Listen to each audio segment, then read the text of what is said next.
নমস্কার, আবার আমরা লাইভে ফিরে এলাম যে আগরপাড়া কল্যাণ সমিতি তাদের খুঁটি পুজো আজকে এই মুহূর্তে এখানে সম্পন্ন হচ্ছে। ইতিমধ্যে খুঁটি পুজো হয়ে গেছে, আমরা দেরি করে ফেলেছি।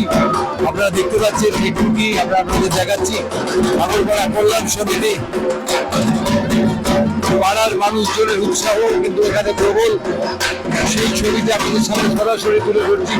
আমরা কথা বলবো, নিশ্চয়ই কথা বলবো। এবার এখানকার বিশেষ আকর্ষণ সন্দীপনী মন্দির। সন্দীপনী মন্দির ৩২তম বর্ষের এই পুজো। আমরা কথা বলবো কার্যকর্তাদের সাথে।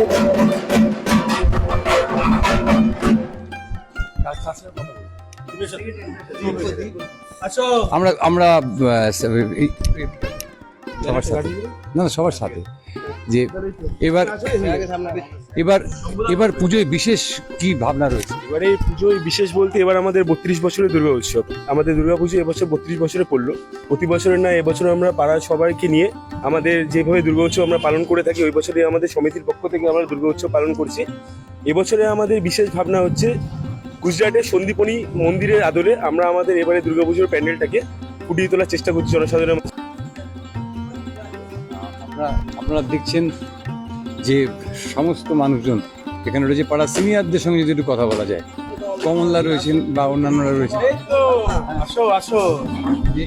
কল্যাণ সমিতি বেশি দিনের নয়, কিন্তু এর মধ্যে মানুষের দৃষ্টি আকর্ষণ এবছরের বিশেষ আকর্ষণ। ওই যেটা বললো পূজা সম্পাদক, সেটাই হচ্ছে আমাদের বিশেষ আকর্ষণ। আর আমাদের প্রতি বছরই এইভাবে আমরা পুজো করে যাচ্ছি, আগামী দিনেও করব এবং আশা রাখি এই শারদোৎসব আমাদের ভ্রাতৃত্ব বজায় থাকবে এবং সব দিক থেকে আমরা সফলতা লাভ করব। এবার দুর্গা পুজোতে একটা বিশেষ মুহূর্তে যখন আমাদের প্রতিবেশী দেশ সেখানে একটা তার মধ্যে দুর্গোৎসব, সেখান থেকে কি আপনারা সম্প্রীতির যে বার্তা সেটাকে কি আগে দেবেন? হ্যাঁ, সম্প্রীতির বার্তাটা আমরা আগে দেবো। আমরা দুর্গা পুজোটাকে মাথায় রাখবো এবং এটা তো আমরা আনন্দ করবই, সাথে সাথে আমরা সম্প্রীতির বার্তাটাকে আগে দেবো এবং এটাই হচ্ছে আমাদের মূল লক্ষ্য থাকবে। এবার আমরা যে মূল পুরোহিত, মানে পুরোহিত বলবো না, যে পুজোর একজন অন্যতম উদ্যোক্তা, সারা বছর যিনি এই কালী মন্দির, আপনারা জানেন কল্যাণ সমিতির একটা বড় কালী মন্দির রয়েছে, সেই কালী মন্দিরে এবং শিব মন্দির রয়েছে, তার সঙ্গে যুক্ত থাকেন। আমি ঠাকুরমশাই বলেই বলি, এবার পুজোটা কিন্তু আপনি যেটা আগে বললাম, আপনি এবার ঈশ্বরের কাছে কি প্রার্থনা থাকে?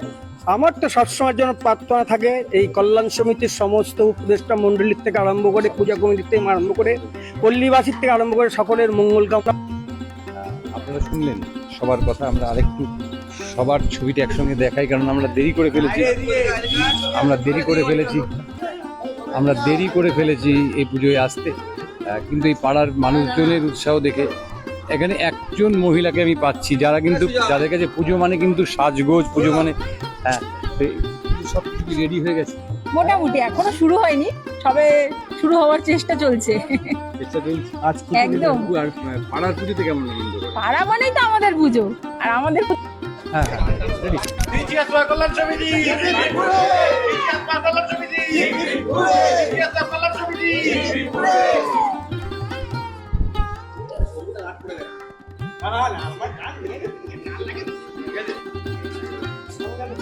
আপনারা দেখছেন যে এইখানে কিন্তু একটি কালী মন্দির রয়েছে, যেখানে নিত্য পুজো হয়। সেই মূর্তিটাও আমরা দেখাচ্ছি। পাশাপাশি এই যে মূল মণ্ডপ, এই মূল মণ্ডপকে কেন্দ্র করেই কিন্তু মূল মণ্ডপকে কেন্দ্র করেই কিন্তু পুজোর আয়োজন হবে এবং